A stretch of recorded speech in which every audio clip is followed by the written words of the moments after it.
끌어당김의 법칙은 원하는 것을 얻을 수 있는 마술과 같은 방법으로 널리 알려져 있습니다.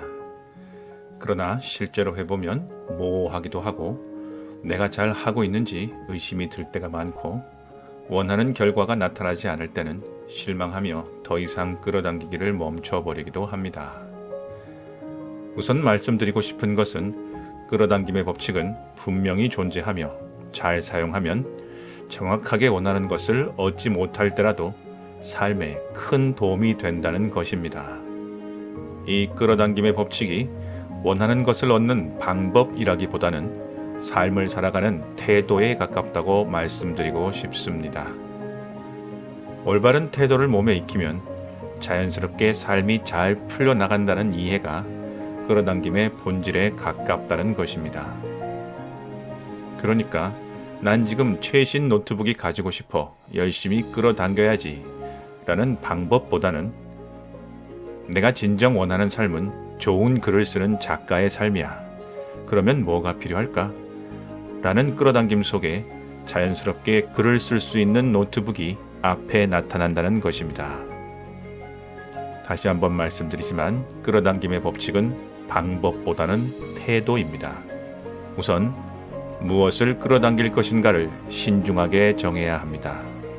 왜냐하면 어떤 상황을 상상했을 때 내 기분이 좋아지는가 아닌가에 따라 많이 달라지기 때문입니다. 학원을 통해 끌어당기든 심상화를 통해 끌어당기든 핵심은 그 목표가 진정으로 나를 기쁘게 하는 것이어야 한다는 것입니다. 예를 들어 내가 회사를 그만두고 가게를 여는 것으로 목표를 삼고 끌어당김을 실천할 때 열심히 손님을 대접하고 있는 자신의 모습에서 내면으로부터의 기쁨이 올라오는 것을 확인해야 합니다. 단순히 지금 이 일이 너무 싫고 추상적으로 내가 장사를 하면 돈을 잘 벌겠지 라는 단순한 마음으로는 가게를 여는 모습을 아무리 상상해도 이런 순수한 기쁨이 올라오지 않습니다. 이 경우 오히려 끌어당김의 과정 자체가 스트레스를 주고 불편한 마음을 만들어내기도 합니다. 시크릿의 저자 론다 본도 시크릿의 핵심을 feeling good, 즉 좋은 기분이라고 정의했고 1700년 동안 숨겨진 절대 기도의 비밀에서 그렉 브레이든도 느낌이 곧 기도라고 말했습니다. 따라서 생생한 미래를 상상하며 그 상상을 현실로 끌어당길 때 미래를 디테일하게 생생하게 그리는 것도 중요하지만 거기에서 느껴지는 느낌이 훨씬 더 중요하다는 것입니다.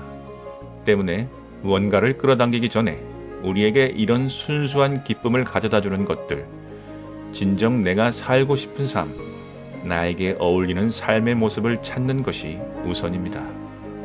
유명한 신화학자 조지프 캠벨은 이것을 블리스, 바로 천복이라고 표현했습니다. 천복은 우리가 우주에 존재하는 이유이자 우리가 평생 쫓아야 할 미션이라고 말할 수 있습니다. 천복은 우리의 삶을 진정한 기쁨으로 가득 차게 만듭니다. 누군가에게는 맛있는 음식을 만들어 손님들에게 대접하는 일이고 누군가에게는 최고의 자동차를 만드는 일이며 누군가에게는 아름다운 음악을 만드는 일입니다.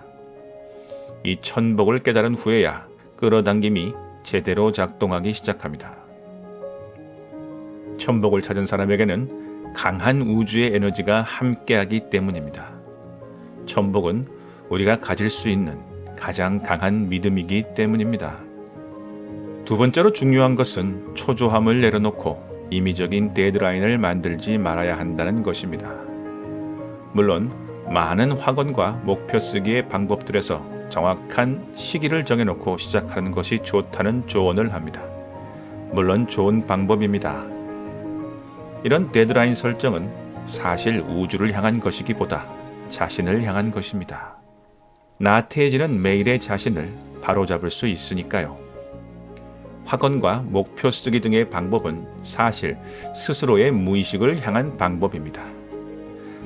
하지만 끌어당김은 나를 포함한 우주를 향한 방법입니다. 때문에 시간에 대한 제약을 내려놓아야 합니다. 자신의 천복을 찾았다면 이것을 평생 미션으로 생각하고 초조함을 버려야 합니다. 대신 우주가 내린 천복인 만큼 우주가 내 편에 서서 나를 도울 것이라는 확고한 믿음을 가지면 됩니다.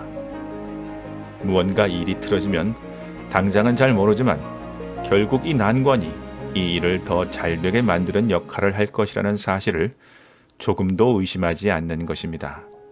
또 이 일이 천복이라는 것을 안다면, 즉 나는 오로지 이 일을 통해 삶의 기쁨을 찾을 수 있다는 것을 안다면 당장의 일이 좀 힘들더라도 기꺼이 견디며 전진할 수 있게 됩니다. 이런 일은 반드시 이루어집니다. 우주가 볼 때 가장 알맞은 타이밍에 가장 적합한 방법으로 말입니다. 코란에는 이런 말이 있습니다. 알라는 당신이 원하는 것을 알고 있고 그것이 언제 이루어지는 것이 최선인지도 알고 있다. 천복을 찾고 끌어당김을 하는 것은 우리의 일입니다. 하지만 천복을 이루는 방법과 시기는 우주의 일입니다. 모두 내맡기면 됩니다. 여기까지 이해하셨다면 왜 끌어당김이 방법보다는 태도에 가까운지 알게 되셨을 겁니다. 무언가를 원하기 전에 그 원함이 내 인생에 어떤 의미를 가지는지 진지하게 생각해 보시기 바랍니다. 그리고 우리는 천복을 찾기 위한 모험을 떠나야 합니다. 천복을 찾았다면 언젠가 그 일은 반드시 이루어집니다. 지금까지 지금 당신에게 필요한 한마디 제니였습니다. 감사합니다.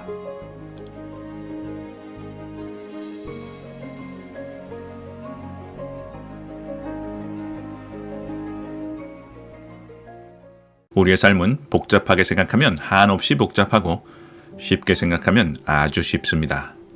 그리고 언제나 복잡한 것보다는 쉬운 것이 좋습니다. 쉬운 것은 예측하고 통제하기 쉽기 때문이죠. 그러므로 어떻게 하면 인생을 편하고 행복하게 살 수 있을까 하는 질문에 대한 답도 간단하고 쉬울수록 좋습니다. 그리고 여기 해답이 있습니다. 단 3글자죠. 그것은 바로 진동수입니다. 이 진동수의 의미를 아시는 분도 계시겠지만 그렇지 못하거나 들어는 봤지만 잘 정리가 되지 않는 분들을 위해 이 영상을 만들었습니다. 우선 진동수가 무엇인지를 설명하려면 어쩔 수 없이 과학의 영역으로 가야 합니다. 그것도 난해하게 짝이 없는 양자역학을 이야기할 수밖에 없습니다. 그도 그럴 것이 양자역학의 영역에서 바라보아야 이 진동수라는 이상하고 신비하기까지 한 현상을 받아들일 수 있기 때문입니다. 양자역학은 물질을 가장 작은 단위까지 쪼개어 연구하는 분야입니다. 과학자들이 물질을 가장 작은 단위까지 쪼개어 연구하는 과정에서 정말 이상한 현상을 발견했습니다. 바로 모든 물질은 입자이자 파동이라는 것 말입니다. 물질인 동시에 비물질이라는 것이죠. 1801년 토마스 영에 의해 실시된 이중 슬릿 실험에서 이 황당한 가설이 그만 입증되고 말았습니다. 모든 물질이 입자이자 파동이라는 이야기는 우리 또한 몸이라는 물리적 실체와 에너지라는 비물질적 형태로 이중성을 가지고 있다는 것입니다. 이게 도대체 말이 되는 소리냐며 그건 불가능하다는 것을 입증하기 위해 고안해낸 이론적 실험이 바로 그 유명한 슈레딩거의 고양이입니다.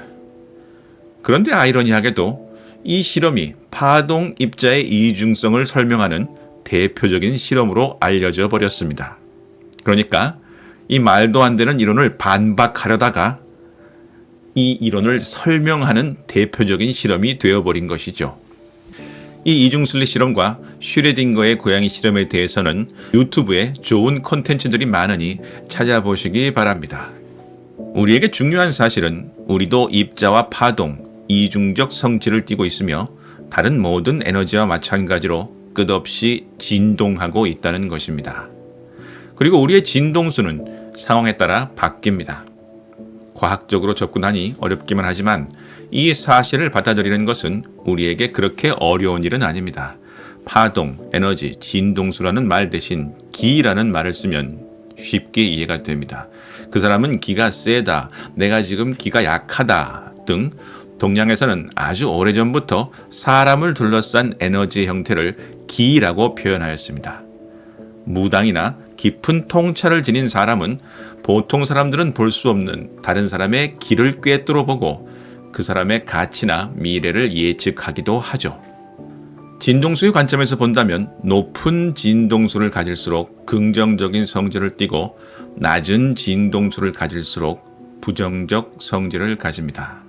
우리에게 있어 가장 낮은 진동수의 영역에 있는 것은 죄책감 같은 부정적 감정이고 가장 높은 영역에 있는 것은 깨달음 같은 높은 진동수입니다. 자, 이제 끌어당김의 법칙에 대해서 잠깐 살펴보겠습니다. 끌어당김의 법칙의 유일한 진리는 같은 성질을 가진 것들은 서로 끌어당긴다는 것입니다. 세상의 모든 것은 입자이고 파동이라고 하였으니 이 세상에 존재하는 사람, 사건, 말, 동물, 식물 모든 것은 고유한 진동수를 가집니다. 그렇다면 끌어당김의 법칙에 의해 같은 진동수를 가진 것들은 서로를 끌어당기게 되죠. 즉, 우리의 진동수가 높으면 긍정적이고 높은 진동수의 사람, 사건, 기회, 운 등이 끌려오는 것입니다. 반대로 낮은 진동수를 가지고 있으면 부정적인 것들이 끌려오게 되죠. 일본의 최고 부자 사이토 히토리가 성공의 비결에 대해 단 한마디로 절대 진동수를 떨어뜨리지 마라 라고 한 것은 바로 이 때문입니다. 여기서 정말 다행인 것은 우리의 진동수가 선천적이거나 고정값이 아니라는 것이죠. 내면과 상황에 따라 우리의 진동수는 시시각각 변하게 됩니다. 그렇다면 우리가 늘 높은 진동수를 유지하는 것이 정말 중요하다는 것을 이해하시겠죠. 자, 그럼 높은 진동수를 유지하려면 어떻게 해야 할까요? 첫째, 가장 중요한 것은 현존입니다. 즉, 바로 지금 여기 이 순간을 머물고 살아야 한다는 것이죠. 좋았건 나빴건 과거에 대해 고의적인 기억 상실증에 걸려야 합니다. 과거는 오로지 우리의 머릿속에만 존재하죠. 과거의 유령은 진동수를 낮추는 가장 큰 요인입니다. 나쁜 기억뿐 아니라 좋은 기억도 마찬가지입니다. 몸은 현재, 생각은 과거에 머무른 것, 그 자체가 진동수를 낮추기 때문입니다. 마찬가지로 생각을 미래로 보내는 습관도 진동수를 낮춥니다. 아무 생각 없이 살라는 것이 아니라 불필요한 걱정, 지나치게 디테일한 계획 등은 불안과 초조함을 만들어 진동수를 낮추게 되는 것이죠. 지금 여기 내 앞에 있는 일에만 온전히 집중하는 것은 진동수를 높이는 가장 중요한 요소 중 하나이며 이를 바로 현존이라고 합니다. 두 번째는 현존보다는 아주 쉬운 방법으로 콧노래를 부르거나 춤을 추는 것입니다. 우리는 흔히 감정이 어떤 사건에 대한 반응이고 그 반응에 따라 감정이 생긴 후에 몸이 반응한다고 생각합니다. 즉, 연인과 이별하면 슬픔을 먼저 느끼고 그 슬픔 때문에 가슴이 아프다는 식이죠. 하지만 최근 연구에 따르면 감정을 느끼는 순서는 이렇습니다. 연인과 이별을 하면 먼저 몸이 반응합니다. 먼저 가슴이 아프기 시작하고 그 통증을 뇌가 슬픔이라는 감정으로 해석한다는 것이죠. 그러니까 감정을 먼저 느끼는 것이 몸이고 뇌는 몸의 상태를 해석하는 것뿐이라는 것이죠. 자, 콧노래와 춤으로 돌아가 보죠. 아무 일도 없는데 콧노래를 부르고 춤을 추면 어떨까요? 뇌는 이런 몸의 상태를 기분 좋음으로 해석하게 됩니다. 아무 일도 없는데 이 감정에 따라 진동수가 올라가게 되는 것이죠. 세 번째로 더 간단한 방법은 감사합니다 라고 말하는 것입니다. 여기서 포인트는 쓰거나 생각하는 것보다 말하는 것이 더 강력하다는 것입니다. 그 이유는 이렇습니다. 감사합니다 라는 말을 하려면 머릿속에 그 말과 그 말을 하고 싶은 대상이 떠올라야 합니다. 그 순간 진동수가 즉시 올라가죠. 그리고 그 생각이 말이 되어 입 밖으로 나올 때 말 자체에서 또 높은 진동수가 발생합니다. 마지막으로는 그 말을 들은 사람의 마음속에서 높은 진동수가 발생하고 그 사람의 대답에서 또 한 번 높은 진동수가 발생합니다. 따라서 혼자 생각하거나 글로 쓰는 것보다 훨씬 강력한 에너지가 생성됩니다. 아인슈타인이 하루 100번 감사합니다 라고 말했던 것은 바로 이것을 알고 있었기 때문이죠. 감사합니다 라고 말하는 것은 스스로를 순간적으로 강력한 긍정적 자석으로 만드는 아주 좋은 방법입니다. 이렇게 보면 끌어당김이라는 말은 다소 오해의 소지가 있습니다. 무언가를 힘들여 나에게로 당겨와야 한다라는 느낌이 있죠. 그런데 사실 끌어당김보다는 저절로 다가옴이 맞습니다.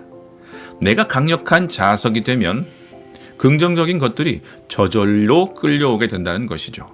끌어당김을 실천하면서 무언가 버겁고 힘든 느낌이 든다면 그것은 무언가 잘못된 방법입니다. 여기까지 지금 당신에게 필요한 한마디 제니였습니다. 오늘도 풍요로운 하루 되시길 바랍니다. 감사합니다. 끌어당김은 힘써 노력하는 것이 아니라 일종의 상태입니다. 자석은 그냥 자신의 특성 그대로 존재하지만 금속이 와서 붙는 것처럼 끌어당김도 하나의 특성 그 자체에 가깝습니다.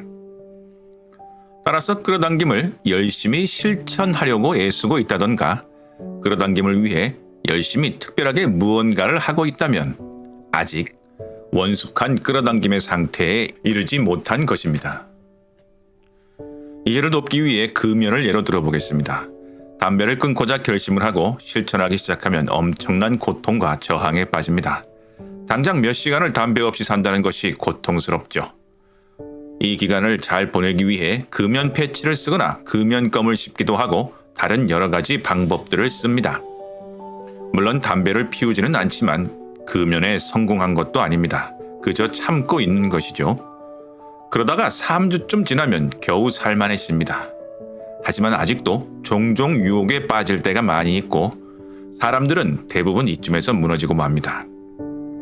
적어도 3달은 지나야 겨우 유혹에서 벗어날 수 있죠. 그러나 이때까지도 아직 참는 단계지 담배가 생각나지 않는 단계는 아닙니다.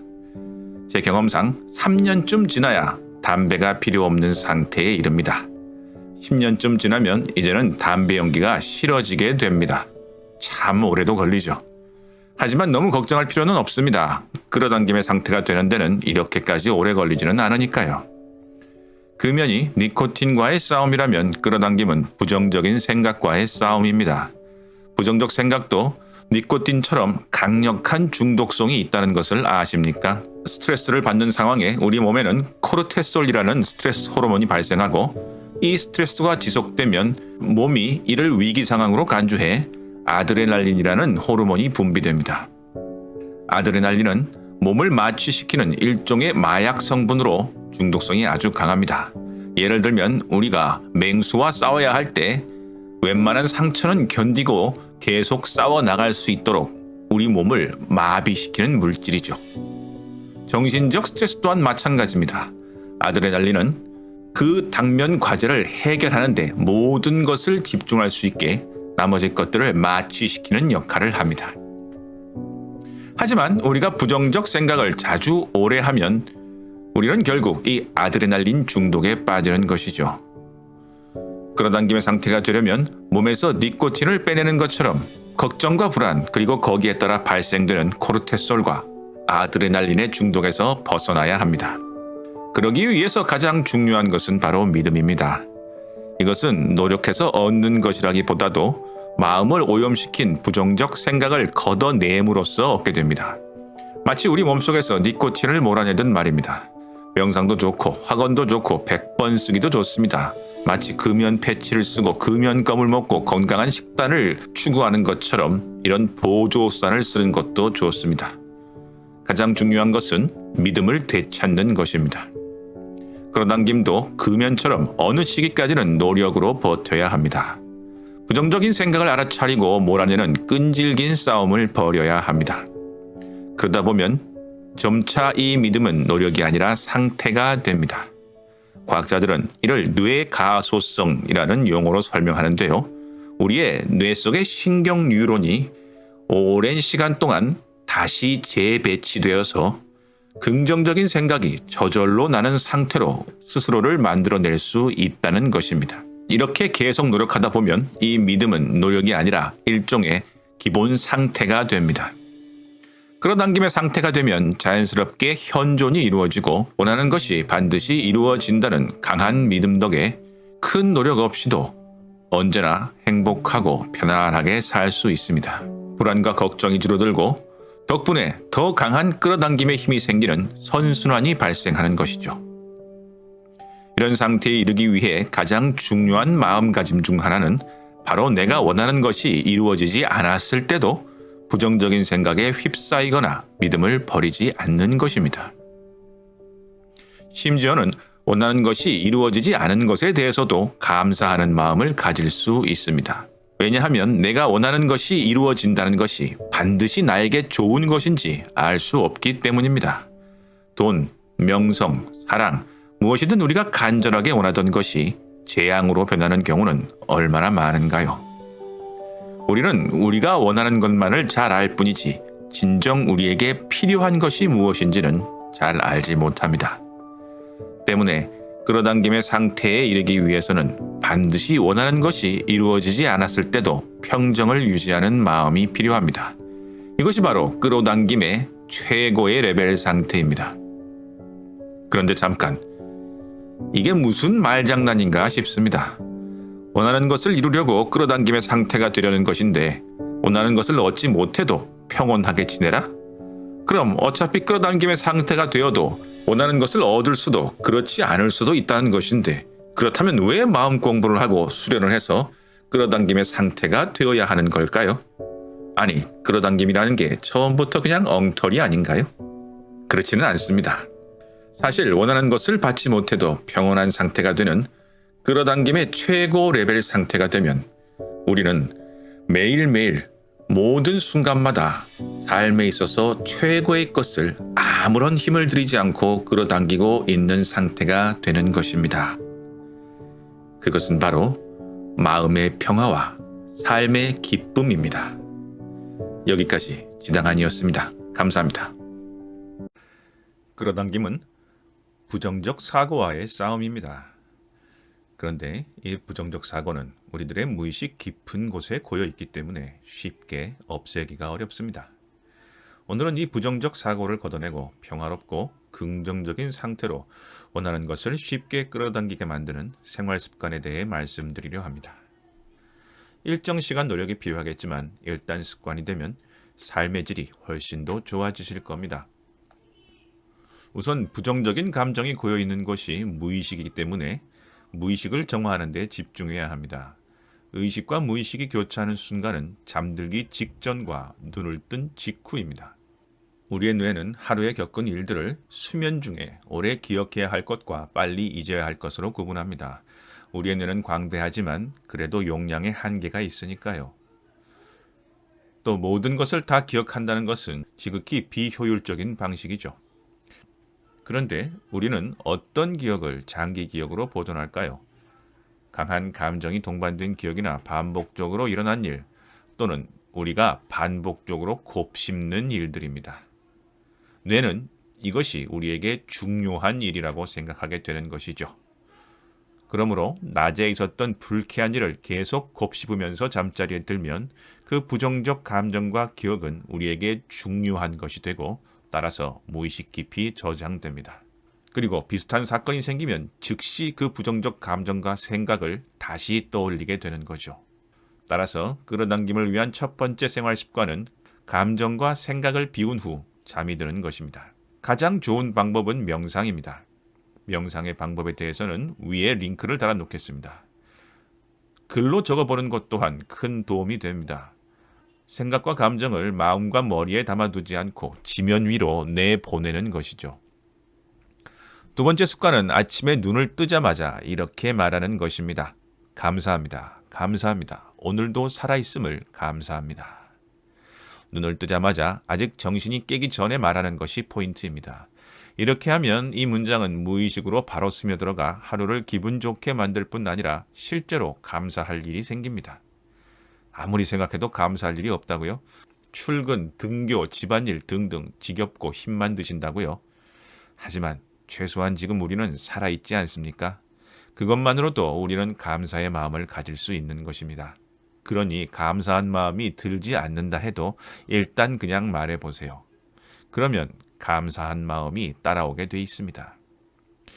뿐만 아니라 감사할 일도 생기게 되는 것이죠. 아무 일도 없는데 1000번쯤 감사하다고 말하면 우주도 민망해져서 한 개쯤은 감사한 일을 주게 되어 있는 것이죠. 세 번째 습관은 마음 챙김 집안일입니다. 우리는 낯선 일이나 어려운 일을 할 때는 정신을 집중합니다. 지금 하고 있는 일에 온 에너지를 쏟죠. 하지만 익숙하거나 루틴으로 하는 일에는 정신적 에너지가 들지 않기 때문에 딴 생각을 하게 됩니다. 특히 청소나 설거지 같은 집안일을 할 때는 딴 생각에 빠지기가 쉽죠. 그런데 대부분의 딴 생각은 부정적인 경우가 많습니다. 앞에서 말씀드린 대로 부정적 감정들은 우리의 무의식의 바다에 깊숙하게 잠겨 있으니까요. 이럴 때는 집안일을 할 때 오로지 일 자체에만 의식적으로 집중해 보세요. 설거지를 한다면 물이 쏟아지는 소리, 그릇이 부딪히는 느낌, 세제의 감촉 같은 것들에 온 감각을 집중해 보는 것입니다. 샤워를 할 때는 피부에 닿는 물의 감각, 물소리 이런 것들에 완전하게 감각을 집중해 보는 것이죠. 아마 놀랍게도 마음이 차분해지고 머리가 맑아지는 것을 경험하실 수 있게 되실 겁니다. 이렇게 매일 반복적으로 하는 집안일을 마음 챙김과 현존의 수련 시간으로 바꿀 수 있다면 별다른 노력 없이도 삶의 질이 좋아지실 겁니다. 네 번째는 부정적 언어의 사용을 멈추는 것입니다. 특히 절대 남의 험담을 하지 마세요. 생각해보면 원리는 간단합니다. 내가 남의 험담을 할 때 그 험담이 그 험담의 대상에게 즉시 전달되나요? 아닙니다. 그 말을 듣는 가장 첫 번째 사람은 바로 자기 자신입니다. 그 부정적 언어들, 공격적인 표현들은 상대방이 아니라 나를 먼저 상처 입힙니다. 분노 또한 마찬가지입니다. 부처님께서는 분노는 남을 죽이려고 내가 마시는 독이라고 하였습니다. 우리가 화를 내고 상대방에게 쏘아붙일 말을 계속 속으로 연습하는 동안 우리는 끊임없이 독을 마시고 있는 것입니다. 정작 그 상대방은 내가 그러고 있는지도 모르는데 말입니다. 험담과 분노를 통해 생긴 독들은 고스란히 내 무의식에 가라앉아 우리의 영혼을 탁하게 만드는 것이죠. 다섯 번째는 그럴 수도 있지라는 태도로 세상을 바라보는 것입니다. 절대로 안 되는 것도 꼭 되는 것도 없는 것이 세상입니다. 그런데 자신만의 프레임으로 세상을 판단하고 기대하고 일이 잘못되었을 때마다 상처 입고 분노하는 것이 바로 우리들의 모습입니다. 아무리 어처구니 없는 일이라도 아무리 부당하다고 생각되는 일이라도 그럴 수 있다라는 태도로 바라보는 것은 참으로 중요한 일입니다. 세상의 배신감을 느끼는 사람에게 마음의 평화는 찾아오지 않습니다.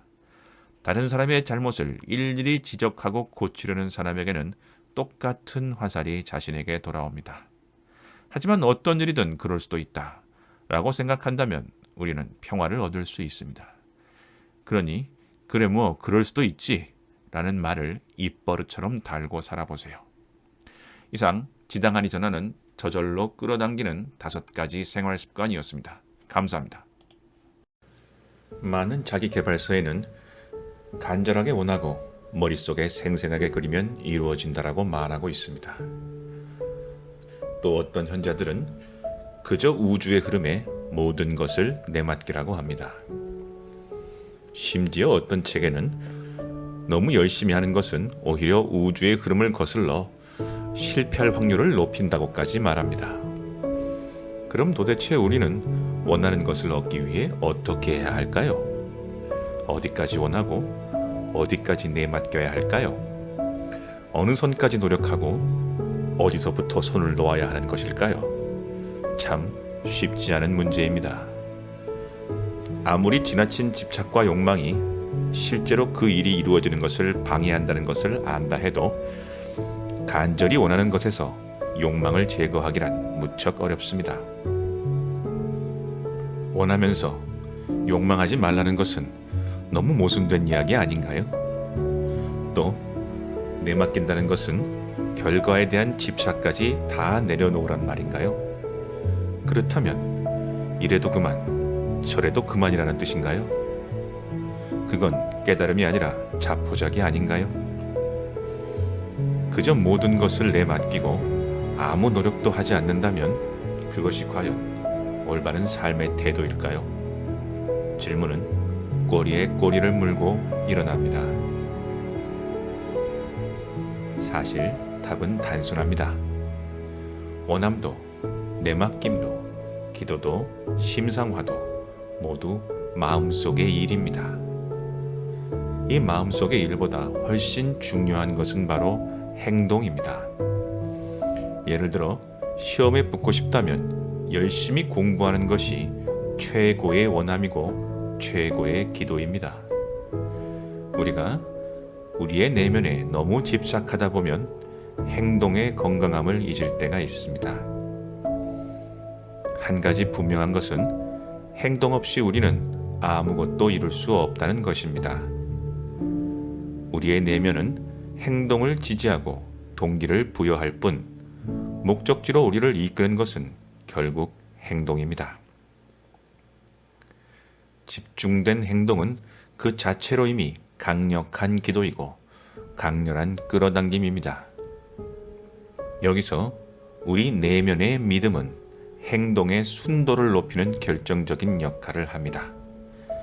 아무리 열심히 행동하더라도 내면의 의심을 품으면 자동차의 브레이크와 엑셀을 동시에 밟는 것이나 마찬가지니까요. 결국 우리는 아무데도 가지 못하죠. 또 마음속의 불안과 불신은 행동을 방해합니다.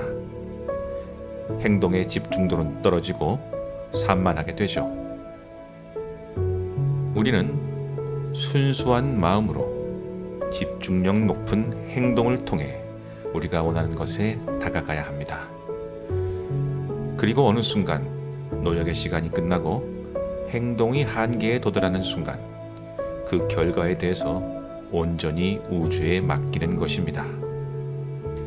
원하는 바가 이루어지든 그렇지 않든 그 결과가 나에게 최선이라는 것을 믿어 의심하지 않는 것입니다. 이것이 바로 내맡김의 진리입니다. 미래에 대해 머릿속으로 너무 많이 시뮬레이션 하지 마세요. 삶은 계획대로 흘러가지 않습니다. 긍정적인 마음에 너무 집착하지 마세요. 행동 없이 마음만으로 이룰 수 있는 것은 아무것도 없습니다. 또 우리가 행동할 때 역으로 긍정적 마음이 생기기 시작합니다. 순수한 믿음을 바탕으로 집중력 높은 행동을 통해 최선의 노력을 한 후 우주에게 모든 것을 맡기면 됩니다. 내일 당장 당신이 원하는 것이 이루어지지 않더라도 너무 실망하지 마세요. 그 노력의 시간과 에너지는 어떤 식으로든 당신의 삶이라는 계좌에 그대로 쌓이게 됩니다. 생각지도 못한 시간과 생각지도 못한 방법으로 그 계좌 속에 쌓여있는 당신의 노력이 당신을 지탱하는 큰 힘으로 돌아올 것입니다.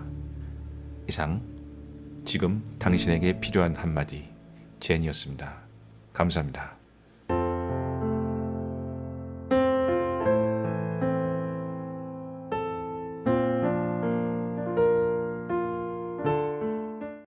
이 영상은 명상의 원리를 이용해 잠들기 전 5분 동안 누운 채로 편안하게 들으면서 멘탈 트레이닝을 할 수 있는 심상화 훈련입니다.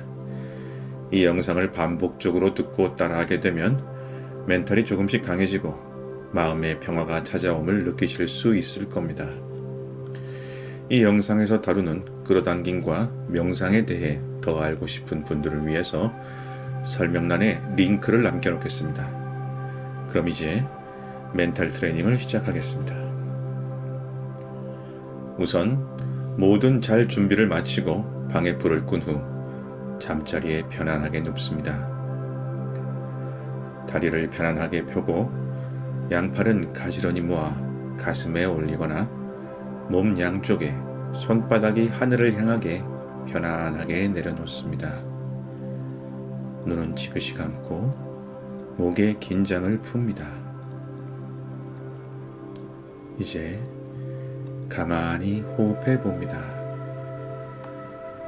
특별한 호흡법은 필요하지 않습니다. 그저 평소에 숨을 쉬듯이 자연스럽게 호흡합니다. 들이쉬고 내쉬고, 들이쉬고 내쉬고, 호흡에 의식을 집중해 봅니다.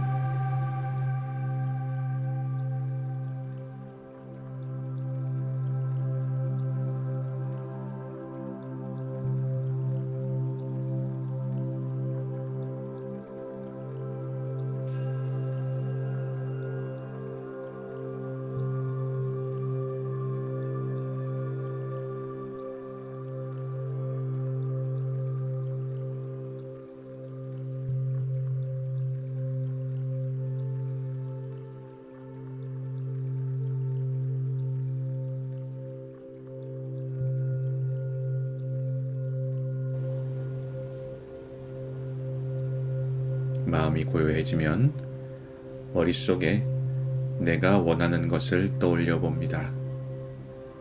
시험 합격, 승진, 계약, 어떠한 것이든 지금 내가 추구하는 목표를 머릿속으로 구체적으로 떠올려 봅니다. 시험에 합격을 했다고 가족에게 전화하는 장면도 좋고, 계약서에 도장을 찍는 장면도 좋습니다. 그 장면을 생생하게 떠올리고 그 기쁜 마음을 느껴봅니다.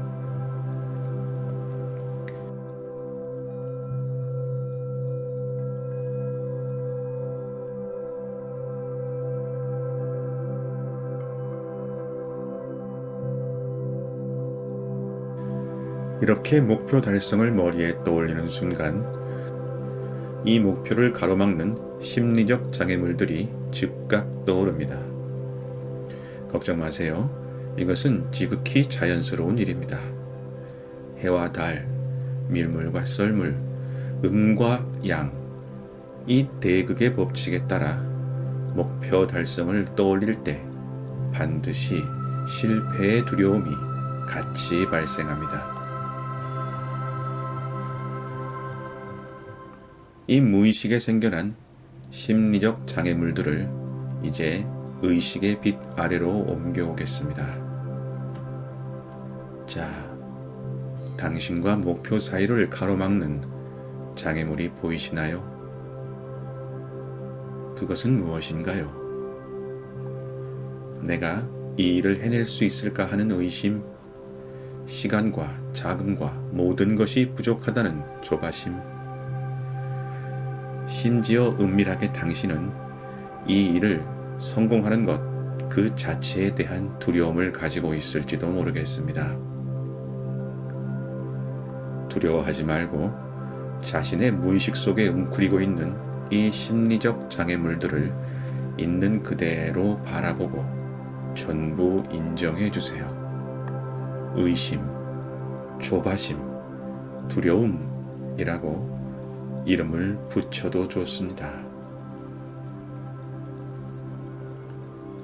이렇게 가만히 누워 명상을 하고 있는 지금 이 순간, 이 장애물들은 어디에 존재하나요? 그렇습니다. 이 심리적 장애물들은 오로지 지금 당신의 머릿속에 존재하고 있습니다. 이 장애물들의 다른 이름은 생각입니다. 그리고 생각은 알아차리고 그저 바라보면 자연스럽게 사라집니다.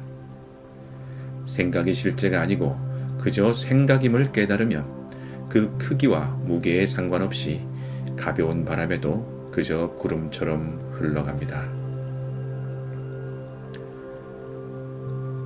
마음속으로 다음의 말을 따라해 보세요. 장애물은 생각입니다. 생각은 그저 왔다가 사라집니다. 장애물도 그저 왔다가 사라집니다. 생각은 바라보면 흘러갑니다. 장애물도 바라보면 흘러갑니다. 장애물은 생각입니다. 생각은 그저 왔다가 사라집니다. 장애물도 그저 왔다가 사라집니다. 생각은 바라보면 흘러갑니다. 장애물도 바라보면 흘러갑니다. 장애물은 생각입니다. 생각은 그저 왔다가 사라집니다. 장애물도 그저 왔다가 사라집니다. 생각은 바라보면 흘러갑니다. 장애물도 바라보면 흘러갑니다. 이렇게 무의식에 나타난 정신적 장애물을 의식의 빛 아래서 깨닫고 알아차리고 바라보면 우리에게는 온전한 믿음이 생겨납니다. 이 믿음이야말로 목표 달성에 있어 가장 중요한 것입니다. 이 명상을 매일매일 반복하며 정신적 장애물을 놓아보내면 목표 달성의 시간은 생각보다 빨리 여러분을 찾아올 것입니다. 지금까지 늘 여러분을 응원하는 지당한이었습니다. 평화가 늘 여러분과 함께하기를 빕니다. 감사합니다. 한쪽 다리를 다른 쪽 다리 위에 올리는 반가부좌 자세 또는 가부좌 자세로 앉습니다. 의자에 앉아도 좋습니다. 의자에 앉을 때는 등을 등받이에서 살짝 떼어 몸의 압력이 호흡을 가로막지 않도록 합니다. 이제 조용히 눈을 감고 몸을 이완합니다.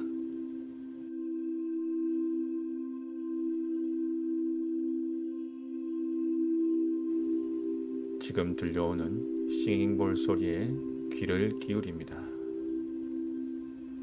소리를 들으며 점점 더 몸을 이완하고 호흡을 편안하게 합니다.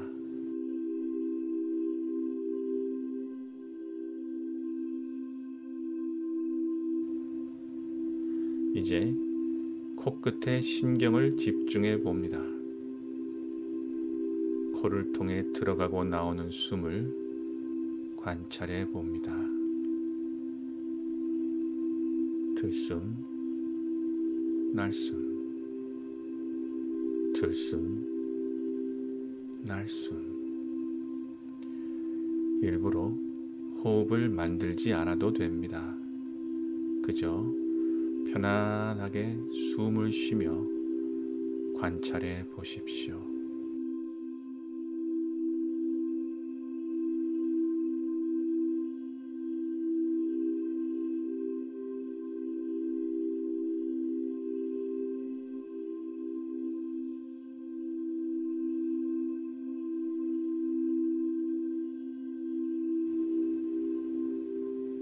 다른 생각이 들면 딴 생각이 드는구나 하고 알아차리면 됩니다. 그 생각에 생각 또는 걱정처럼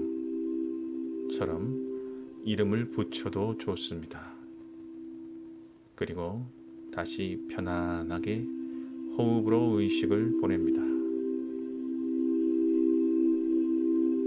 들숨에 하나, 날숨에 하나, 들숨에 둘, 날숨에 둘 숫자를 붙여봅니다. 자, 이제 30까지 가보겠습니다.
마음이 고요해지면 이제 끌어당길 목표를 머릿속에 떠올립니다. 마치 영화의 한 장면처럼 구체적으로 떠올려 보세요. 지금 당신의 상상력에는 아무런 제약이 없습니다. 당신이 원하는 모든 것을 상상해 보세요.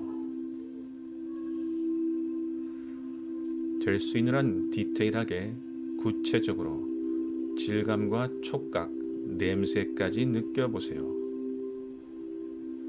당신이 식당을 하고 싶다면 주방에서 나오는 열기, 냄새, 도마의 촉각, 물의 감촉, 시끄러운 홀의 소리 모두 진짜로 느껴보세요.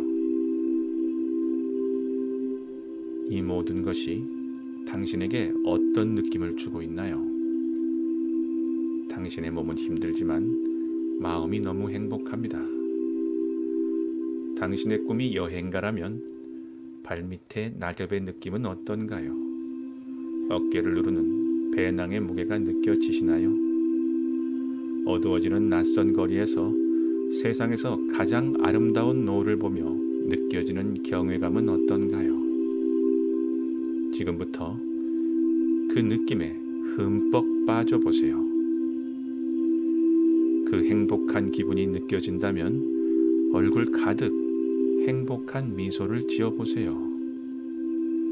지금 당신의 감정이 곧 기도입니다. 자, 이제 당신의 미래를 만날 시간을 드리겠습니다.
이제 서서히 의식을 다시 코끝으로 돌립니다.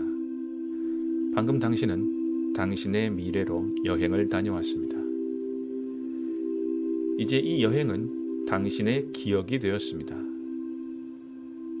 내일 밤부터는 매일 이 기억을 되살리고 기억 속의 느낌을 되살리는 것입니다. 이것이 바로 심상화 명상입니다. 여기까지 지금 당신에게 필요한 한마디 제니였습니다. 감사합니다.